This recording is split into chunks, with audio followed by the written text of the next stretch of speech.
चाहिए। देखिए, जब नैतिकता की बात कर ही नहीं सकते, हम नैतिकता पूरी तरह से खारिज कर दी गई हो, तो वैसी स्थिति में हम कैसे बात करें कि राष्ट्रपति के चुनाव में या इतना ऊंचा संवैधानिक पद है, इसके चुनाव में हम जाति धर्म या खरीद फरोख्त की बात न करें।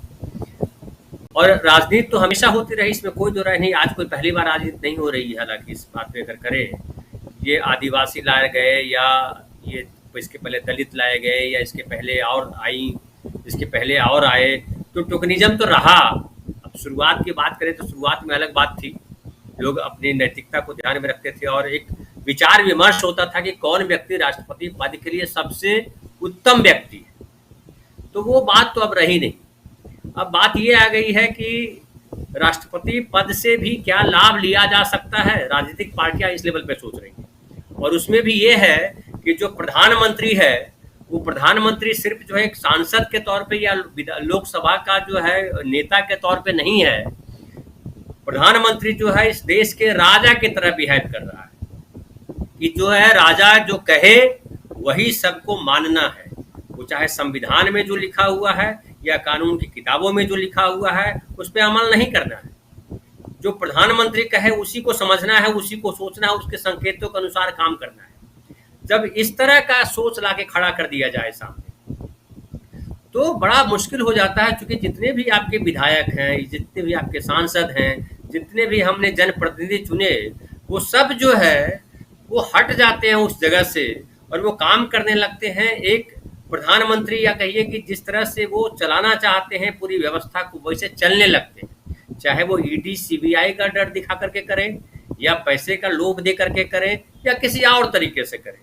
तो जब ये किन प्रकार ये एजेंडा लेकर के आ गए हों, प्रधानमंत्री जी जिस तरह से बिहेव कर रहे हैं, और पूरा का पूरा देखिए कि इनकी कोशिश बेसिकली है, जैसे राहुल लाल जी बोल रहे थे कि आदिवासी के आने से भी कोई बहुत वोट पे फर्क नहीं पड़ता। मुझे लगता है थोड़ा बहुत फर्क तो पड़ेगा ही।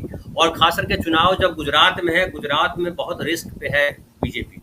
पिछले चुनाव में भी रिस्क पे थी बीजेपी और इस चुनाव में रिस्क बढ़ा है, क्योंकि अब जो है उनके सामने सिर्फ पोलराइजेशन के अलावा कुछ बचा नहीं है, हिंदू मुसलमान के अलावा कुछ बचा नहीं है। अब चूंकि मैं गुजरात से बहुत नज़दीकी से जुड़ा हुआ नहीं, इसलिए तो नहीं बता सकता कि वहाँ पोलराइजेशन का हिंदू मुस्लिम का कितना असर है। लेकिन मुझे लगता है हिंदू मुसलमान पिछले 25-30 सालों से गुजरात देखता चला आ रहा है। तो मुझे लगता है एक तरह का खाना खा करके या एक तरह के माहौल में जी करके हर आदमी परेशान हो जाता है। तो मुझे लगता है गुजरात के नागरिक भी परेशान होंगे।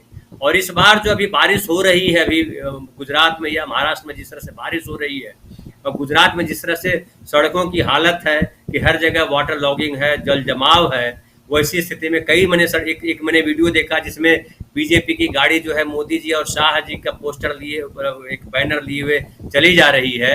और वो खड्डे वाली सड़क है, जो बिहार में आमतौर पर सड़कें देखी जाती है, वो गुजरात में सड़क देखी जा रही है। बल्कि गुजरात बिहार में चूंकि बारिश नहीं हुई, इसलिए बिहार की सड़कों की अभी जो है पोल पट्टी खुली नहीं है। कल पता नहीं क्या क्या यहाँ भी दिखाया जाएगा। तो विकास जो है वहाँ धराशायी है, नैतिकता धराशायी है। और मुझे लगता है पोलराइजेशन भी वहाँ पे कुछ न कुछ गड़बड़ाया होगा। तो ये चाह रहे हैं, आपको याद होगा राजीव जी की एक जो है राहुल गांधी जी ने एक सभा की थी कुछ समय पहले, जिसमें आदिवासियों की सभा थी। आदिवासियों को संबोधित किया गया था, पूरे प्रदेश के जो आदिवासी थे गुजरात के। तो कहीं ना कहीं कुछ उसका भी असर है कि बीजेपी कोई रिस्क नहीं लेना चाहते, क्योंकि इसके इनके जो थिंक टैंक है, खास करके जो आरएसएस के लोग हैं, वो हर बिंदु पे बड़ा ध्यान देते हैं। और आदिवासी कल्याण परिषद नाम की इनकी संस्था है जो आदिवासियों के बीच में काम करती है, आरएसएस की संस्था। तो कहीं ना कहीं से कुछ फीडबैक उनके पास होगा कि अगर मुर्मू जी को बनाते हैं। अब देखिए, इनके पास एक चक्कर है कि मुर्मू जी को बनाने के पीछे एक महिला है और जो है आदिवासी हैं। उसके अलावा अभी तक जो चुनाव प्रचार हुआ, जिस तरह से यशवंत सिन्हा एक सक्रिय तौर पे दिख रहे हैं और लग रहा है कि राष्ट्रपति जो है कैसा होना चाहिए, उनके मुकाबिल जो है देखिए कि द्रौपदी मुर्मू जो है कहीं टिक नहीं पा रही, कुछ बोल नहीं पा रही। और बीजेपी ने जिस तरह से शिवसेना को जिस तरह से घुटने पे ला दिया है, और शिवसेना के सांसद कह रहे हैं कि हमको द्रौपदी मुर्मू जी के लिए वोट करना चाहिए।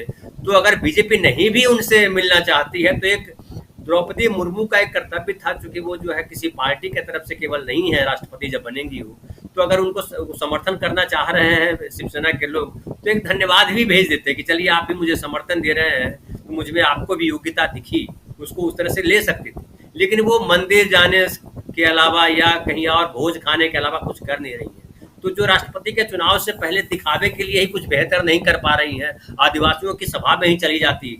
अभी देखिए हिमांशु कुमार जी जो आदिवासियों के लिए लड़ाई लड़ते रहे हैं, वो सुप्रीम कोर्ट में याचिका दायर की थी कि 16 साल पहले जो कुछ साल पहले जो हत्या हुई थी 16 आदिवासियों की, उसके ऊपर एक याचिका डाली थी। अभी क्या हुआ, सुप्रीम कोर्ट ने उल्टा उनको ही सजा सुना दी कि 5 लाख रुपया जुर्माना भरिए, नहीं तो आप जो है जेल जाइए।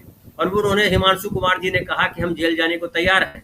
तो एक तरफ जो है आदिवासियों के प्रतिनिधि के तौर पे द्रौपदी मुर्मू को आप सामने ला रहे हैं, दूसरी तरफ छत्तीसगढ़ जैसे स्टेट में आदिवासियों के लिए रमन सिंह सरकार में जो जुर्म हुए, उसके खिलाफ आवाज उठाने वाले एक व्यक्ति को आप जो है जेल में बंद करना चाहते हैं और उनकी बात को सुनना नहीं चाहते। बच्चे का हाथ काट दिया गया, 16 आदमी की हत्या कर दी गई और उसके लिए जो न्याय मांग रहा है पिछले 10-12 सालों से, सुप्रीम कोर्ट कहती है कि आपने याचिका डाली है और आपको जो है 5 लाख रुपया जुर्माना भरना पड़ेगा। तो बताइए, मालिया जी को जुर्माना 2000 रुपये है और एक जो है जो अपना घर बड़ी मुश्किल से चलाते हैं, आदिवासियों के लड़ रहे हैं सब कुछ छोड़ छाड़ करके, उन पे जुर्माना 5 लाख रुपया। तो मतलब सुप्रीम कोर्ट जैसी संस्था, अब न्याय के लिए आदमी कहाँ जाए? न्याय के लिए आखिरी रास्ता जो है या आखिरी मंजिल जो है सुप्रीम कोर्ट हुआ करती रही है। लेकिन सुप्रीम कोर्ट भी अगर याचिका डालने पर हमें दंडित किया जाएगा, तो बताइए अब याचिका भी ना डाले यार।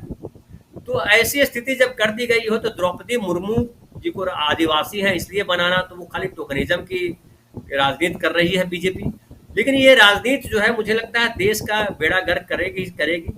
और देश जिस हालत में है कि 80 रुपया, देखिए नोट गिर करके रुपए की कीमत कितना, मूल्यन कितना हो गया, 80 रुपए पे आ गया, 80 रुपए से नीचे जाने वाला है। और जैसा आपको पिछले अजय स्वामी जी अभी नहीं है, स्वामी जी ने कहा था कि 83 रुपए से अगर नीचे और चला गया, उसका मूल्यन हो गया, तो हम जो है श्रीलंका वाली स्थिति में आ जाएंगे। मुझे लगता है शायद वैसी स्थिति न भी आए, तो एक बुरी स्थिति है, अर्थव्यवस्था बेहद खराब स्थिति में है। लेकिन क्या सरकार को कहीं इस बात की चिंता है?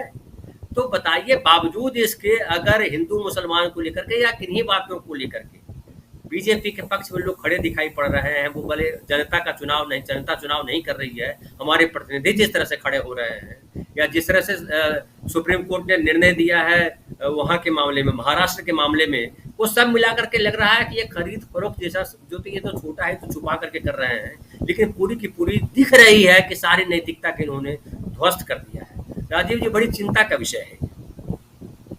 जी बिल्कुल सही कह रहे हैं। और जो आप जी राहुल लाल जी, जी देखिए